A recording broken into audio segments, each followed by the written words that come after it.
Welcome to Shifting Views with Willis, with me, Wayne Willis. Today, I'm thrilled to welcome my guest, Sarah Agar-Brennan, the Head of Commercialisation at University of Hull. Sarah has stood on both sides of the entrepreneurial journey. She's founded multiple successful businesses, faced the dragons in the den on national TV, and now works to harness academic innovation for commercial success. Today, we'll explore how universities can better foster entrepreneurship, what startups really need to do to succeed, and extract some hard-earned business wisdom from Sarah's remarkable journey. This is Shifting Views with Willis.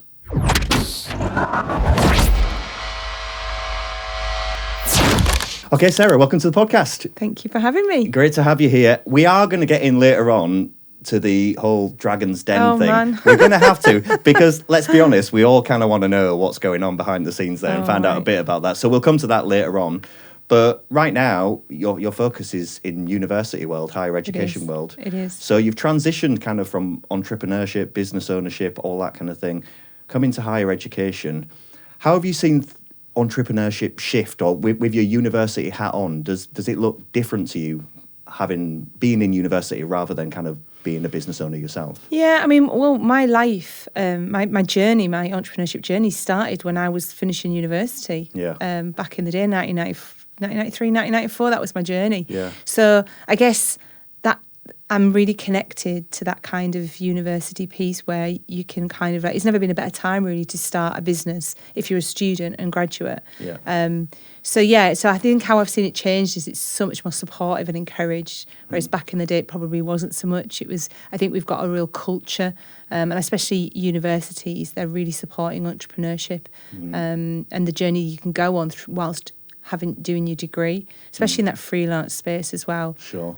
So it's an exciting time really, and I think that's how I've ended up getting into it, because I'm really passionate about it, and because my journey started there, I really want to help other people see the potential. But it's only obviously one part of the job I do at the University of Hull, but it's a really important part. Yeah, I mean, it does sound like a shift over the years, because I sort of think a traditional university, if I go back, maybe the 70s, the 80s, the 90s, and, that was kind of a very academic process. You would go through, get your degree, your master's or whatever, with the expectation that you would go on to like some form of career job, whatever it is you want, to be in law or finance or whatever it is you was going to do. But this kind of shift into this world of, hey, start your own business, be an entrepreneur, be a freelancer, and that drive from the university to try and support those kind of sectors, that sounds like quite a major shift over maybe, the last 20 years or something, maybe? Yeah, it is a shift. I think it kind of stems from the university's kind of purpose as well. Yeah. So I think we've seen a shift over the last 30, 40 years from universities not just being about teaching and research over to something called knowledge exchange. Yeah. And that kind of like the application of knowledge in that university sector to real world problems. So we've seen that happen, and that's my kind of, that's my jam really, that knowledge exchange. How do we apply knowledge gaps into business challenges? And I think really that student entrepreneurship piece is an extension of that. Yeah. It's that, okay, so we've got these students coming through, generally undergraduates, some postgraduate, and they've got, they might, as part of their dissertation, tackle a real world challenge and apply their knowledge into that space. And then from there, they've got the start of a genius idea to then go into the world and pursue. And rather than them take it away from that university space, what we're trying to do is say, look, actually, how can we encourage you?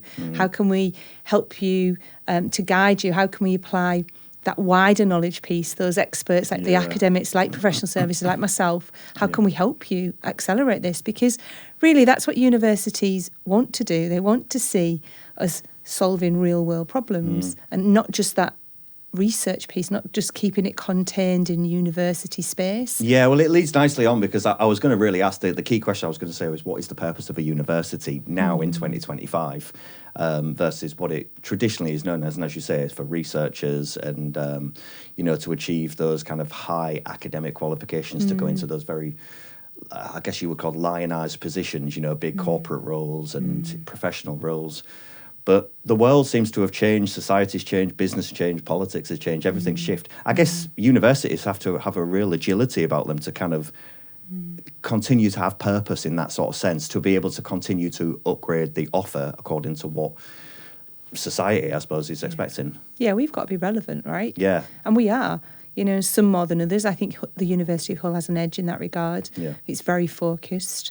The net zero piece, climate change, and if you look at the main sort of like strategy for us, it's social justice and net zero. So we're trying to kind of make a real difference. Yeah. It's funny because I listen to lots of things. I listen to a lot of podcasts. I'm a bit of a podcast addict. I listen to lots of podcasts and talking about, does the university have relevance moving forward? But I think it does for that very reason, because you're applying the best of knowledge into society. How do we get that knowledge? You know, if we went straight from school into work, and people do, and there's no disrespect to that, but we do need that. We do need the academics. We do need that level somebody of asking knowledge. the questions and being doing the research. Curious, right? Being curious about that research there, and how can we look at taking it to the next level. How would, you know, just, we've got a medical school, so just from the sheer perspective of medicine and progressive medicine, it has to be challenged on some level. We have to look at one of the things we do really well at the university is female health and equality, and we've got this amazing product that we're producing at the moment, which will transform women's lives across the world. That couldn't have happened without the infrastructure of a university. It couldn't happen without conferences and other academics coming together to talk about and spur this sort of like research on, to then be now in a position where we're spinning it out, hopefully in the next couple of years. Yeah. So those are that's why I think it has relevance. Yeah. But I think what we've got to do is the balance between the research piece and then the application. Sure. And I think we're getting better at it as generally across the world, and especially in the UK. And I think Hull are particularly good at that. Yeah. Now, I think it's interesting because every time you hear, say, like a news report come out and they say, you know, they've discovered some new drug that tests for this, or, you know, some remarkable thing that comes out in the news, and you think, but, you know, that's been ongoing for 20 years. There's been a group of people there that have been looking at that question, which, you know, completely in the background quietly, which is essentially what universities researchers are doing, isn't it? They're bringing people together. They're identifying a challenge and saying, OK, how do we deal with that? And that's a powerful piece. And, of course, the external world only really ever see that when they see the product or the solution or the thing that's rolled out. And then you go, yeah, but that's 20 years of in the making to make that happen.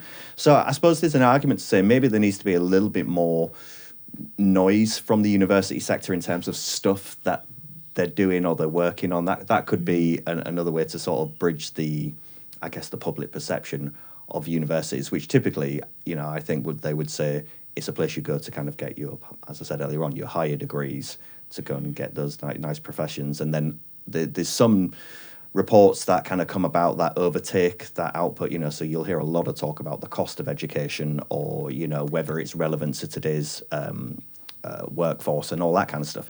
But all that stuff you just talked about there, you know, where you're discovering, you know, you're moving things forward. Maybe there's not such a grasp of that in terms of the public's perception, you know, because it comes out too late. By the time they've seen it, they go, oh, now we've got it, kind of thing. Yeah, and we don't always join the dots, do we? So we don't always join the dots that it came from a university, that it was, you know, it might be 4 universities. So what I tend to find is like professors and academics move around. So there might be like 4, 6 universities involved in bringing something like that to market. But we'd so focused on the product at that point that we don't always check back in the history. But so you're right, I don't think traditionally we've been very good at marketing ourselves, have we, as universities? You know, roll up, come to us, because it's like, I think in the past, perhaps the degree and education system spoke for itself. We are world renowned in the UK for the degree, our education system. But you're right, more needs to be done to shout about it. And I think we are trying to address that, especially at Hull, because we are more joined up with our marketing and our PR more than ever. But there's always room for more, isn't there? But I guess we're not at this stage. We haven't traditionally been known for tooting our horns, or whatever you want to call it. But we do. We should talk about it more. I do agree. Yeah. Maybe more podcasts. More podcasts. Well, maybe we need to have our own podcast. Maybe that's what we need. A podcast. But you know, one of the biggest problems is. You can't talk about your research. No, that's you know, true. And so if we've got a patent going through, then we can't, you know, we can't publish until that's registered. So there's all sorts of things that prevent us from being able to shout about what we're doing.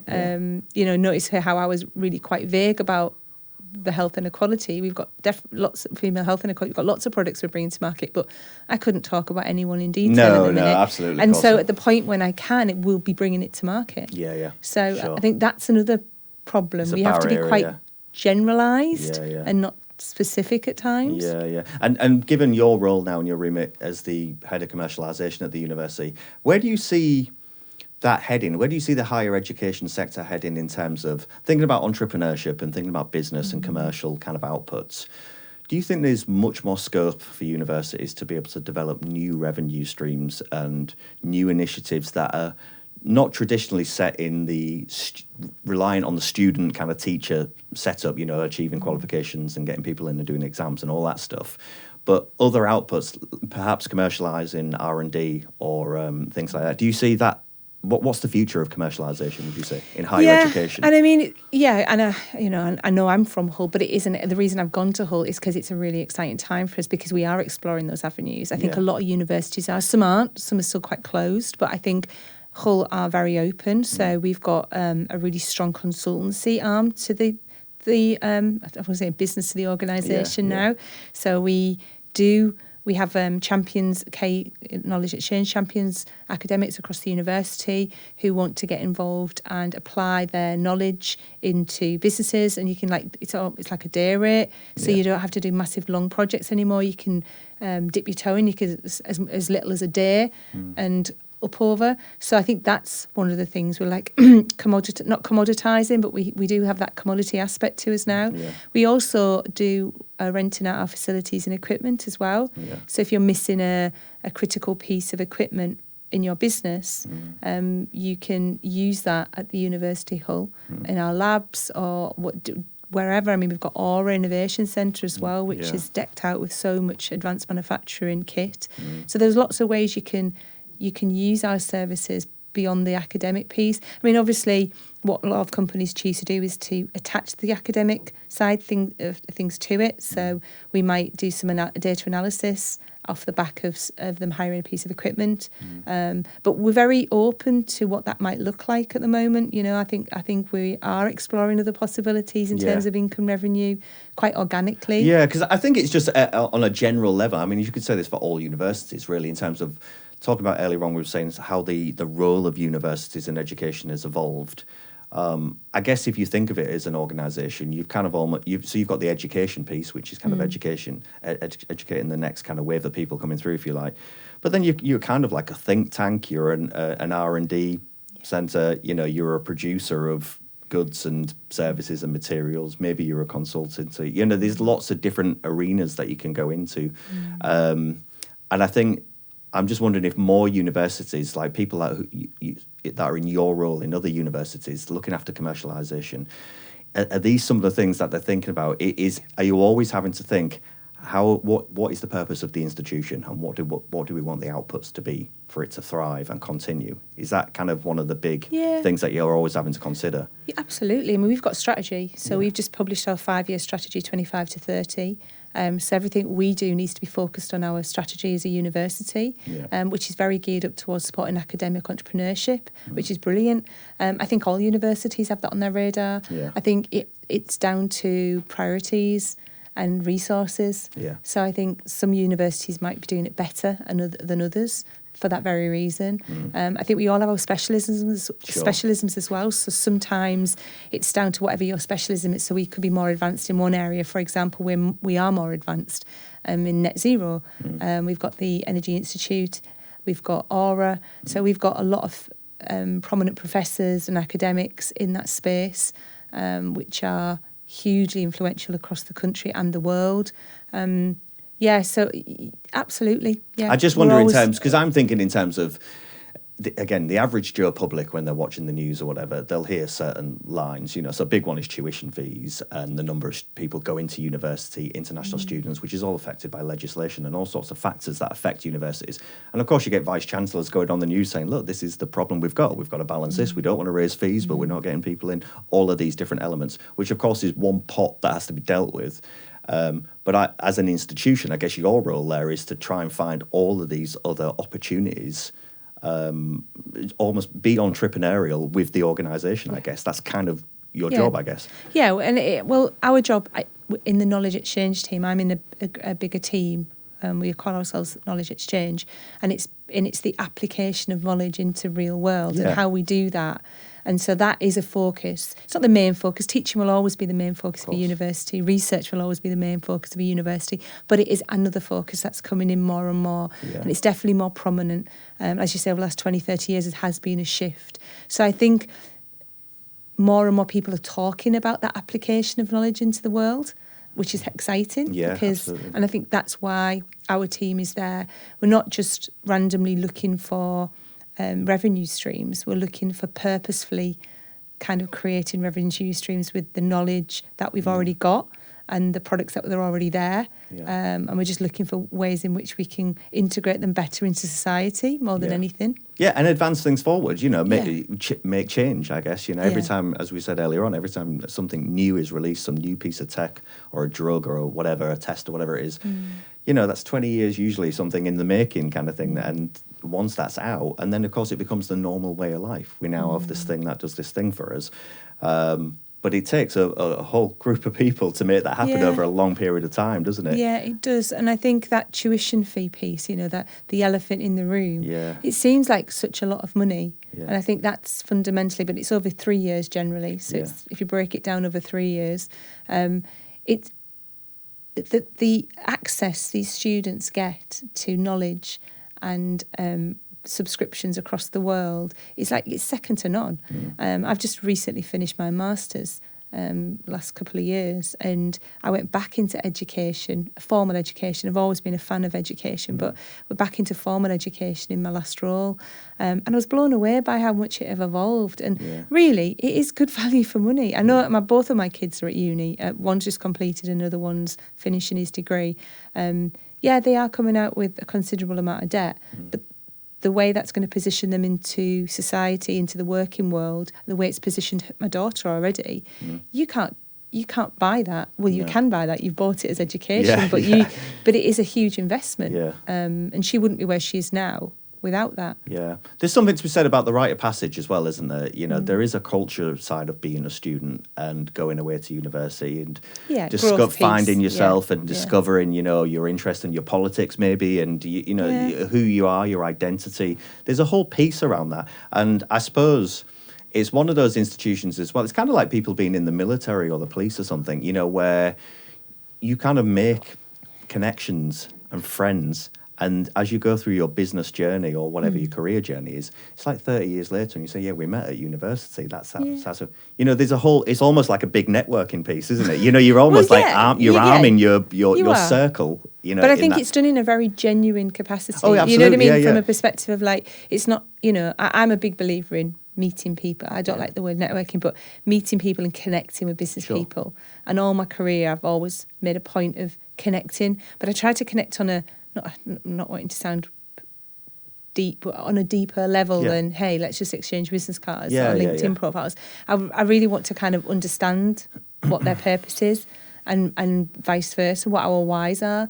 And I think what happens in that university setting is academics really believe, they get to know them over a few years through a course. They really believe in these people, these young people or older people that are coming back after a career perhaps, and they're championing them. Yeah. They champion them. If I think about, I don't teach, so it's different for me, but I champion them into the business world. Yeah. But when I look at the support my kids have had through that education system, and I see what other academics are doing across the university hull, it's so much more than just an exchange. Yeah. Let's just keep in touch. They are championing you. They're looking for opportunities for them all the time. And when it's not a straight line being at university. You've just said it. Yeah. The reason why one of the amazing kind of side pieces of going to uni is the life discovery piece. Yeah.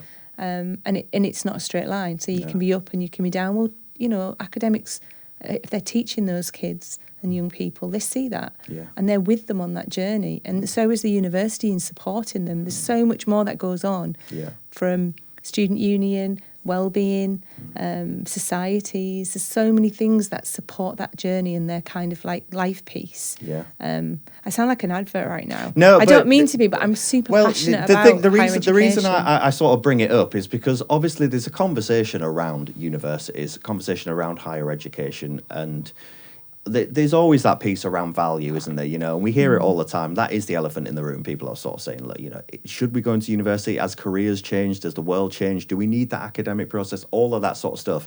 And I guess what I'm highlighting with you is sort of saying, well, actually, it's not just about going to university and getting a degree. That's kind of the hook, if you like, of why you go in. But actually, there's this ecosystem that's around this whole process you're going through. That's a personal system, growth, life, identity, all that. Friends for life, business colleagues for life. When I say networking, I'm being flippant. I just mean people you meet naturally along the journey. And I know people that I went to school with who are in very high-end positions now. And it's great because I can call on them for all sorts of stuff. You know, if you ever need a bit of legal advice, I know a good lawyer. And it's that, but it's amazing because that's the people you knew that you studied with and you grew with and you went drinking with, and they know you at the best and the worst. Don't they? So it's not business in a way of kind of business. You know, it's a very natural. Of course, let me help. You know, and it's that natural thing to it. Moving on to businesses, then. So you come from business world, you've run successful businesses. And not so successful. Let's just not, let's address that elephant in the room. Well, but that's part of the journey, right? Isn't it? Well, it's funny because it's not a part of the journey I'd ever experienced until my last business. Yeah. So it was heartbreaking, and I don't want to be flippant about that failure because that failure it flawed me. But not wanting to be corny, best thing that ever happened to me in terms of growth. Yeah. Went to dark places, but it made me probably infinitely more, a better human being. Yeah. It's certainly in touch with who I am more. Yeah. So I do think you need, I know it's corny, isn't it? Everybody says you need failure for success, but I think you do. Oh, I really do. Absolutely you do. And I think that's definitely influenced my journey, that failure. Yeah. But going back to just very quickly, going back to the ecosystem piece, that's why I'm passionate about entrepreneurship. Yeah. Because in that ecosystem at a university, that entrepreneurship piece, that enterprise and entrepreneurship, which is essential for a job, enterprise skills, the soft skills that we're not teaching them, but they need. It's never been a better time to be at uni because that support is there and embedded all across the UK. And it's lovely to see, and it's a lovely community to be a part of the entrepreneurship community. Yeah, absolutely.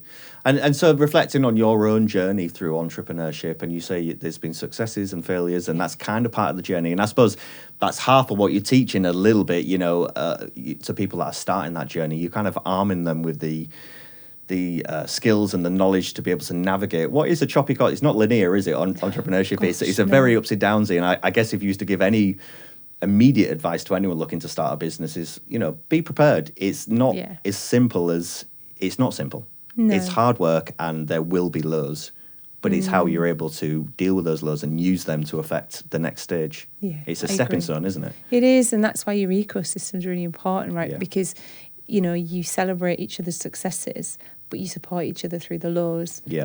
That's why it's important to be part of something when you're on that startup journey. Yeah. And that's the biggest advice I give now is find yourself a tribe, find yourself your startup tribe, because you will champion each other through thick and thin, and you do need it because it is. But it's also a wonderful adventure, isn't it? Yeah. And I've done it way too many times now, and I'm still hungry to do it again. Yeah. It's the irony, isn't it? Yeah. But it is, it is a roller coaster that sometimes you wish you'd never bought a ticket for, but you're on it and you've got to keep going to get to the end of the ride. So, and it's hard, and you're right, and it's hard to get off the ride as well because when if you're running a business or you're starting a business, usually it's underpinned by some form of passion or enthusiasm for the area that you're in, whatever it is. It's something you enjoy and you want to chomp at. It's something you want to get at. Now, of course, with running a business or a startup, and there's so much risk that comes with that. It is a risky world because you don't have the security, if you like, of a salary in a corporate job and all those kind of things. It's very tit for tat. You've got to work out where your pros and cons are and what you want. And so a lot of people think, running a business or being an entrepreneur, it's very casual and, you're free and do what you want, you're your own boss and all those kind of words. Yeah. And you go, well, kind of, but no, not really, because I'm a slave. Yeah, you're a slave to yourself Yeah. because you're not doing the work, you're not making the money. There's no Yeah. salary, there's no sick pay, there's none of that stuff. You have to make your own journey, and with that you're naturally going to fall over several times because that is part of the journey, isn't it? Yeah. Smash your nose, get up. Smash your nose, get up and do it. Yeah, exactly. But thinking about people that might be starting up now or going into that kind of startup world, which seems to be rife now, what are some of the common blind spots, would you say, for people that are just starting up now, that immediately you would say, here's some things you need to know right off the bat? If you're going to go into this world and you're going to start a business, great, but here's some of the typical pitfalls that you might immediately hit. Do you know, it's funny, I try to avoid those conversations, not because they're not real, because they are real. But I think if somebody said that to you at the beginning of your journey, you'd have gone, whatever. Yeah. So you've got to balance it, don't you? I think the first thing I'd say is I try to approach everything with balance. Yeah. Because my story isn't their story. Sure. And so my hurdles almost surely won't be their hurdles because we've got different strengths and weaknesses and we're on a different journey. So I try to avoid the, this could happen kind of piece. Yeah. What I tend to do when we're giving advice is to kind of say, is to harness them and stick to the more practical elements of where it went wrong. So if I think about my journey, didn't do enough competitor research, didn't do enough market research, and at which point fell down quite a few times because my first business was ill thought through. I pivoted 6 months in and it flew and took off. But my gosh, that first 6 months was hair raising. Yeah. So I try to avoid the hair raising stories because it might not be for them. And I would hope it wouldn't. And then the nice thing about business now to 30 years ago is there's not too many. There's lots of people like us saying, hey, try this. Yeah. And so at which point there's lots of nice voices out there that are really positive, trying to sort of like help them along. Try and look at this. Why don't you look at that? So there's lots of infrastructure and programs they can join, which gives them really good, strong, grounding advice, which I never had 30 years ago. It wasn't there. No.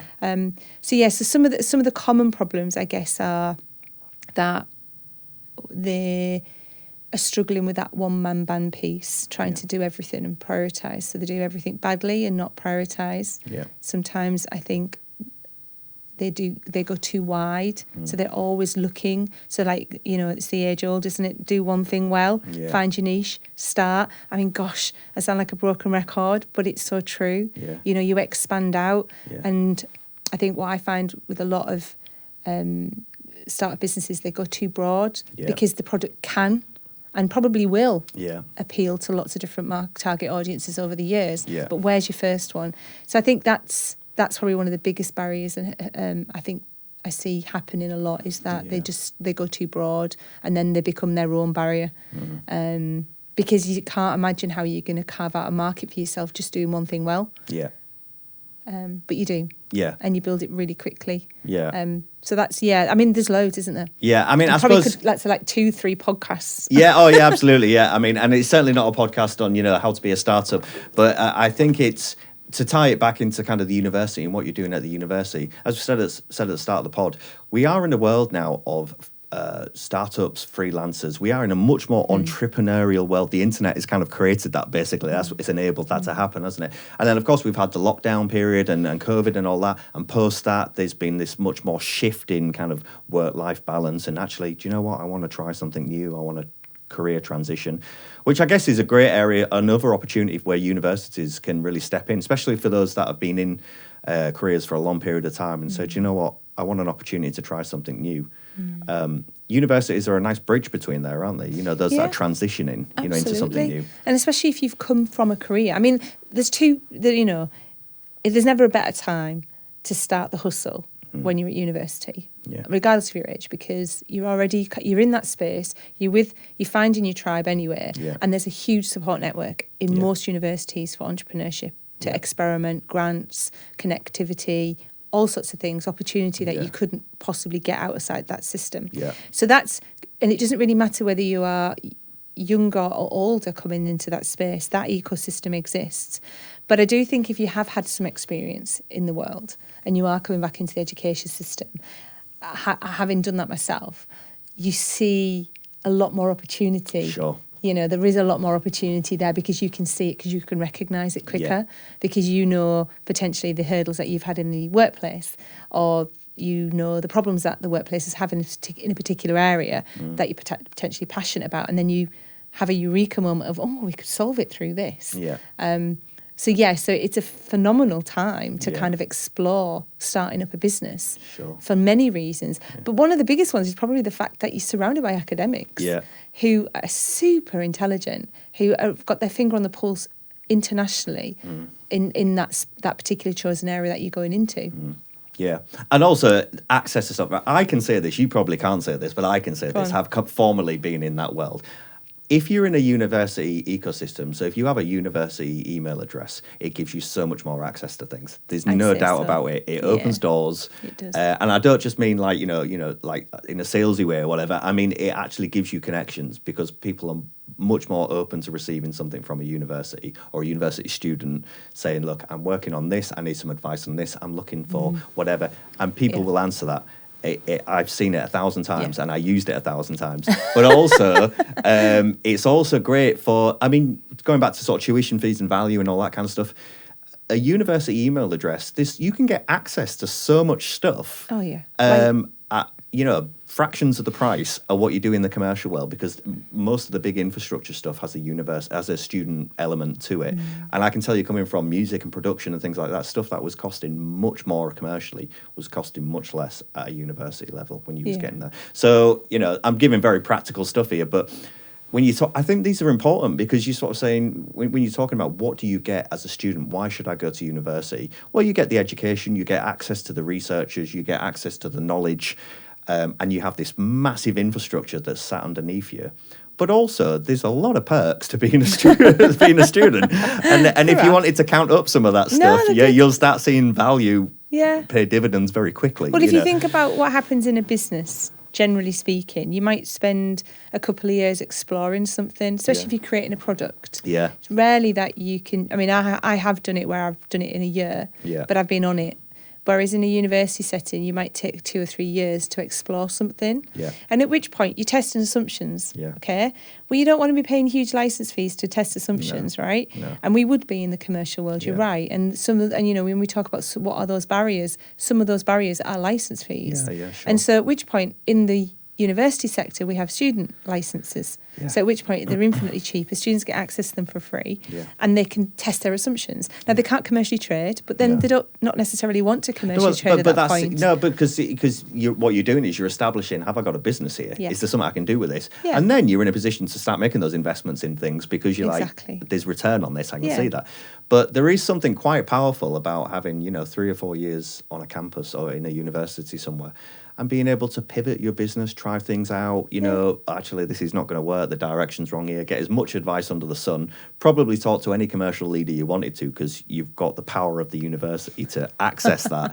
And just for advice, I mean, just to be able to say, because likely you'll get a response, whereas in the private world, probably less so. And I've been on both sides of the coin here, and I know it's much easier from a university point of view.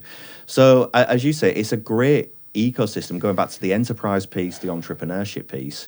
If you're going to really kind of stick your neck out there and try some stuff, do it with the infrastructure around you. And that seems to be, I guess that's what you're trying to drive in your role. If you think, I think it's Guy Kawasaki's book, isn't it? And he talks about MAT, milestones, assumptions, tasks, tests.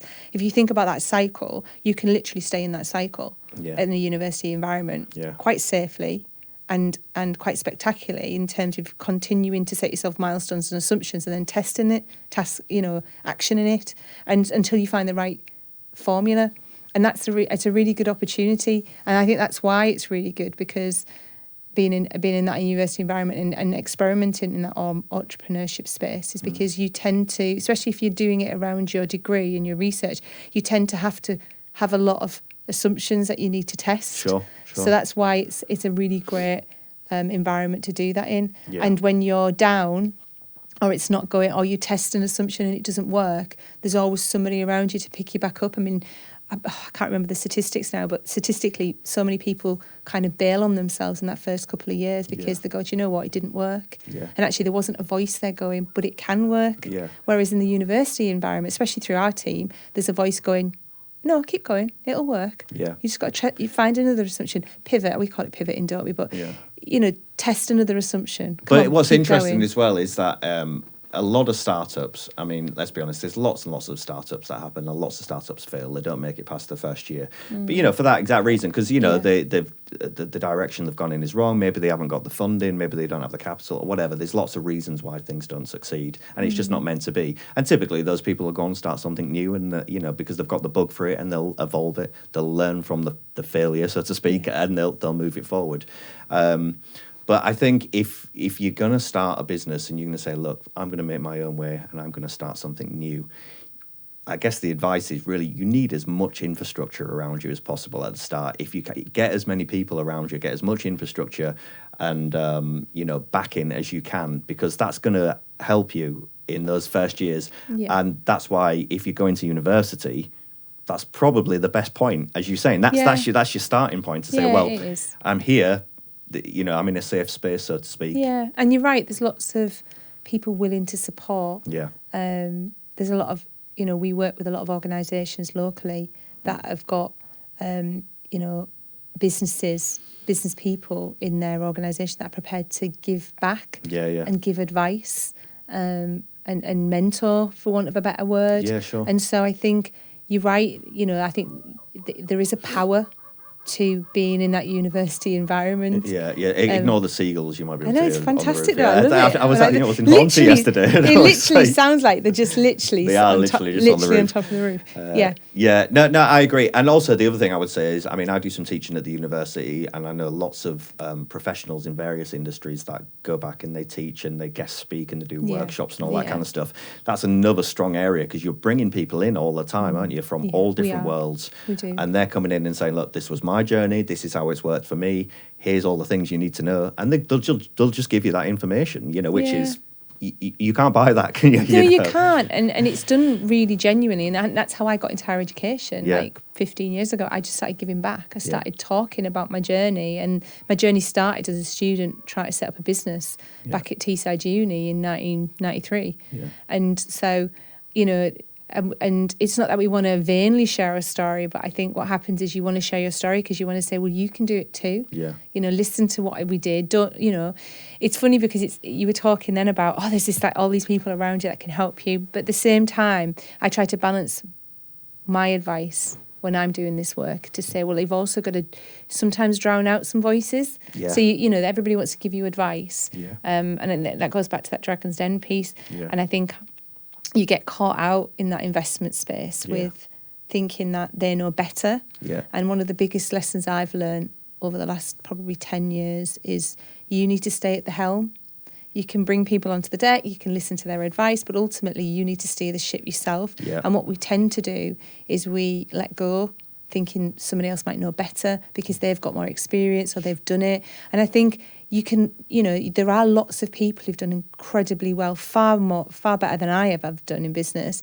And they've got powerful stories and advice to give. But ultimately, it's your journey as well. Mm. And I think there needs to be a really nice balance between, like, listening and honouring, the advice of somebody who's wiser and older, maybe, have done it more, and then going with that gut feeling of actually, well, this is how I want to do it. And it's very nuanced, that whole piece. But I really believe in that. I'm very much an advocate of gut feeling, and the way I see having an infrastructure around you, especially if you're starting a business, and I've failed many times, so I've been through the journey, and I'm sure it's taken 20 years off my life. It'll be 20 years shorter, I'm sure. So this is the price you pay sometimes. But genuinely, having the people to pull on, and so it's not relying on those people to be there, because you're right, you can hear too many voices, I think.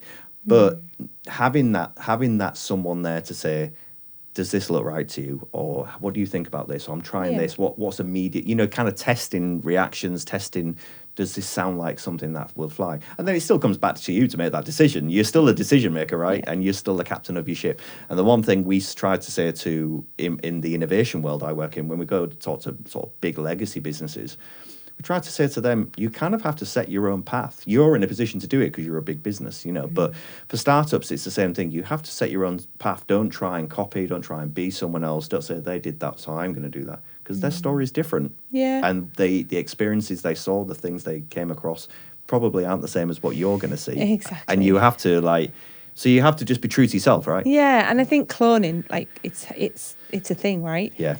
Everybody clones. The music industry, Yeah. everybody clones. So cloning in business is nothing new. No, of course it's not. Because generally speaking, if you're doing something very new, you're right, it takes 20, 30 years. Yeah. You might not realise it in your lifetime. That's right. So we're all cloning each other's ideas, we're all cloning concepts, but it is having that filtering system on it. Is how do we filter out? So how are we filtering out the noise? How are we filtering out kind of not so much the negativity, but certainly how do we filter the advice? Because not all advice, and also as well is in that early stage, sometimes what we tend to forget when we're giving advice in the early stages, just how difficult it is, and it seems so much easier to solve when you've come out the other side of it and you're further on. Oh, well, we just did this. You won't remember. No. It's like having a baby. Yeah. You don't remember the pain, right? Yeah. You won't remember the pain of that first year because you'll just blot it out because you've run to the next stage. But actually, it's about saying to myself, well, in this moment, right here, right now, which bits do I need to take on? Which bits do I need to park for 2 or 3 years down the line? And it's knowing how to filter in and filter out. All of it will be relevant for you at your journey at some point. It's just what's relevant now. Sometimes I think, when I look back, I think I'd like to have heard the nitty-gritty of very specific things that I needed to do. Do you know, and it sounds like really daft question. So often the advice you get is very kind of top-level advice in a way, and it's kind of like, well, you just kind of need to go in this direction, and blah, blah, and you go, great, but what do I write in the box here? We'll come on to this Dragon's Den thing because I think it's relevant in terms of the investment thing. Lots of business are trying to get investment and getting people to buy into what they're doing and all that sort of stuff, and anyone who's gone for that will tell you it's quite a hard journey to go through, to try and get somebody with loads of money essentially to come to you and say, I like what you're doing, I'm going to give you some money to try and help you move that forward and negotiate some sort of deal around that. I guess 2 questions really. What drove you to look for investment at that level? And 2, what drove you to do it on a public platform? So to go on Dragon's Den, to go on TV. Lord. Was it just an opportunity thing, or was there something bigger behind it? Come on. I'd love to say it was something incredibly complicated and wonderful, but I was desperate. Yeah. I mean, if you watch the episode, which now people are going to Google and watch. Yeah. But I googled it yesterday. I was having a look. Yeah. Geez, it I want to say it haunts me. Was it 2019? We don't give anybody any. They're going to find it. They're going to find it. I don't know, 18, 17, 18, something like that. I've blotted it out. I don't think I've ever watched the whole episode. Oh, right. Never. Yeah. In fact, I've never. I think I hid for most of it. What encouraged? We were backed in a corner, if I'm totally honest. And so just give some context. So which business are we talking about here? So it was Love Bomb Cushions. Right. It was my last business. And things hadn't worked out. So we'd experienced huge amounts of success. Like, I think in my first day I sold 18,000 pieces. So not to 18,000 pieces in one day. It was insane how it got picked up. And I remember it was funny because I decided to launch a trade show, which wasn't my normal style, but I had a feeling it would get picked up really quickly. And so, we were cloning after all ourselves. Yeah. We just made it better and bigger and branded it. So I knew we would get picked up, but I didn't probably anticipate how quickly it would flood the market and how we would get copied so quickly. Yeah. And so at which point we couldn't keep up with the demand because we didn't have a big enough team. Yeah. We needed warehousing 5 times the size. And we were going to have growth pains very quickly. So it made a lot of sense to get a distribution arm straight away. And we did. But that didn't work out the way we'd hoped. And I think at the point where the phone call came through for Dragon's Den, I remember actually, I was outside the warehouse in the van and phone goes, and it was a producer from Dragon's Den asking me if I fancied doing it. And bearing in mind, I'd had these calls a fair bit over the years. You know, I remember being, I won an award in Young or Female Entrepreneur of the Year back in, I think it was 29-30, a lot of years ago. Yeah. And I remember getting phone calls a lot after that for about 5 years, and I dismissed them straight away. I don't even know what possessed me. So they contact you. You don't apply for Dragon's Den? No. Well, some people might. I don't know. Oh, but you didn't. No.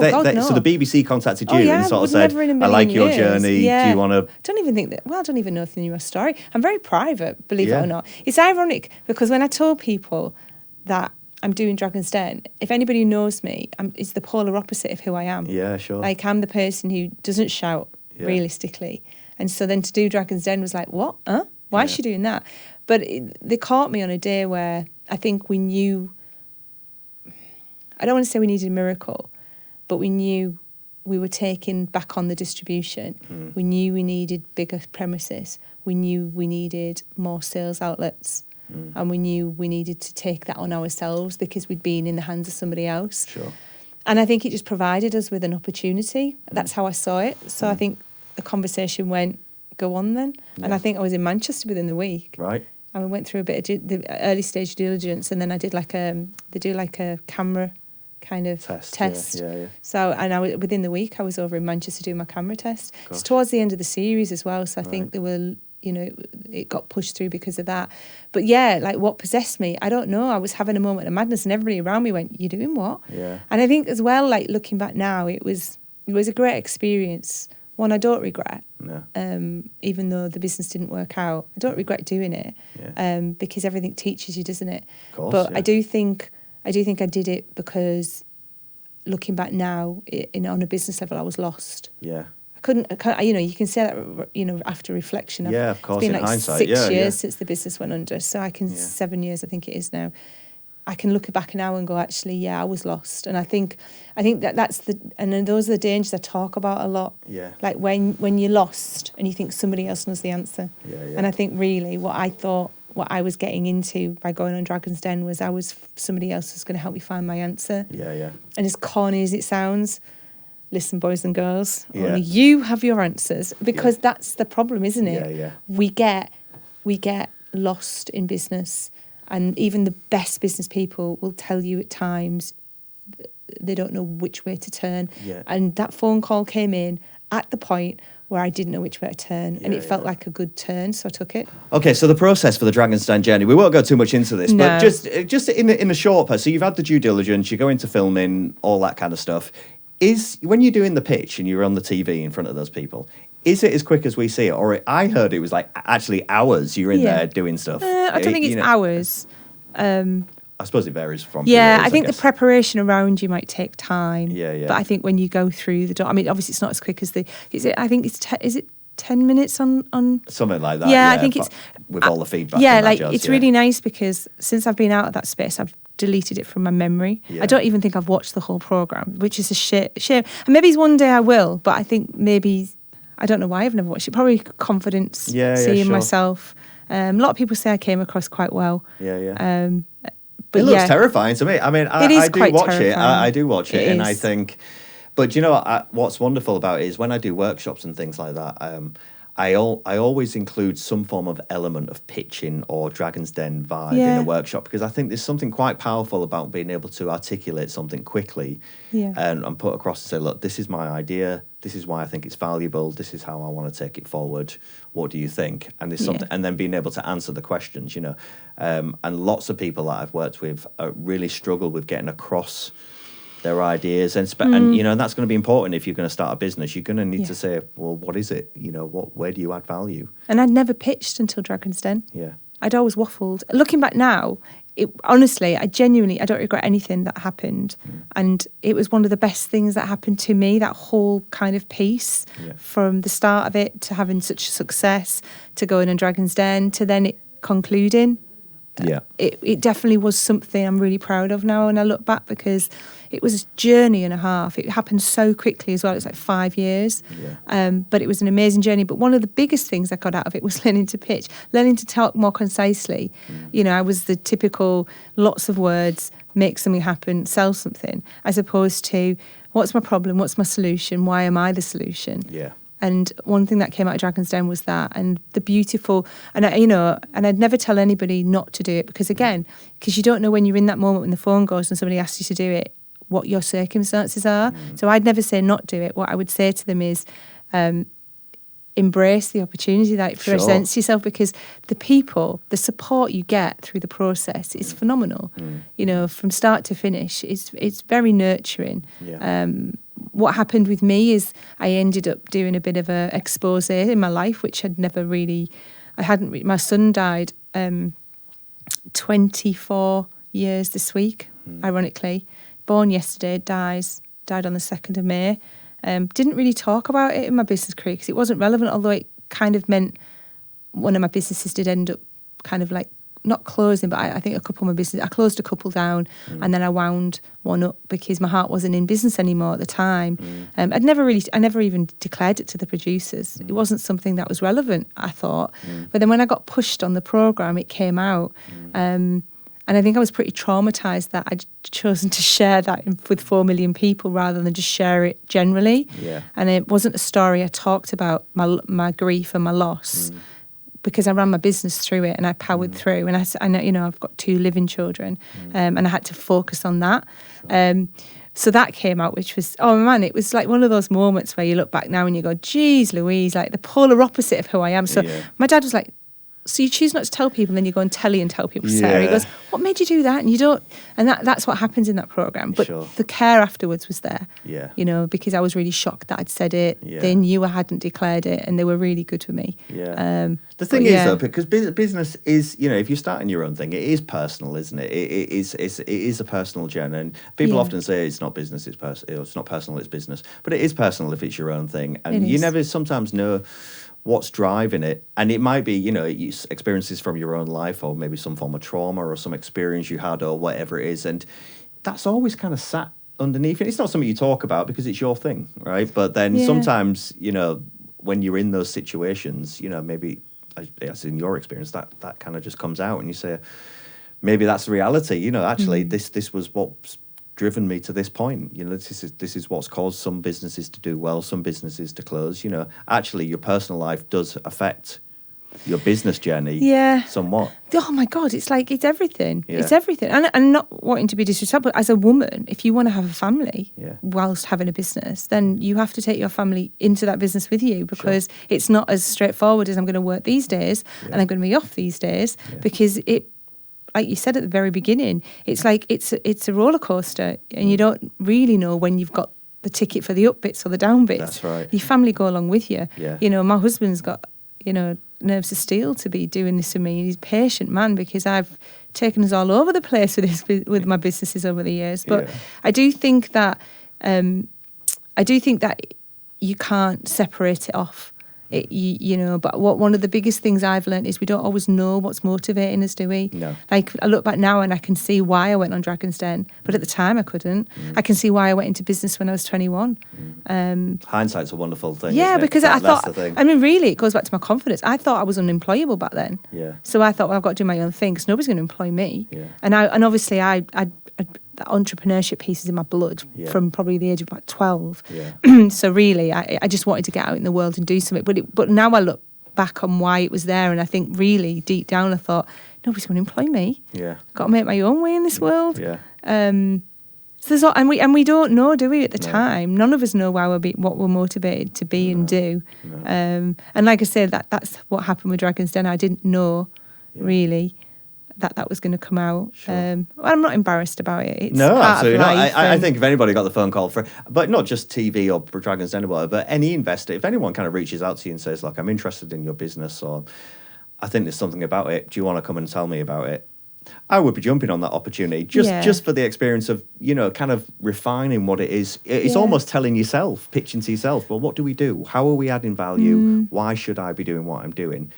when you're doing that to an investor, you have to kind of, because they're looking for the answers, right? Because they want to give you some money or not, as the case might be.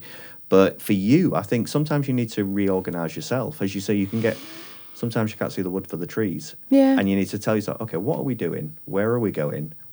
Why are we doing this? Yeah, the why we're doing it is really important, isn't it? Yeah. We don't communicate our why as well a lot of the time. No, we don't. No. We don't even. I don't think sometimes we're not even aware of it. No. And I think once the journey starts, it's you're juggling, you're spinning so many plates, and really we don't. I mean, it's the corny bit. You don't take enough time out to work on your business because you're too busy working in your business. Yeah, exactly. And it's so hard. And those are the moments when my biggest piece of advice is to take some time out. Yeah. Like when you feel like you're spinning too many plates, or you feel burnt out, or your body's showing signs that it's tired or stressed, or you're quick to react, or you know yourself, or your partner or your kids are going to you, what's going on? Yeah. Don't ignore those signs. Those are moments in time for you to pause, reflect, and go, actually, because some of the greatest ideas I've ever had are in the downtimes. In fact, all my greatest ideas are in my downtimes. My moments of inspiration are usually when I'm on holiday, or when I'm having some time in the forest, or going for long walks, or doing something I love.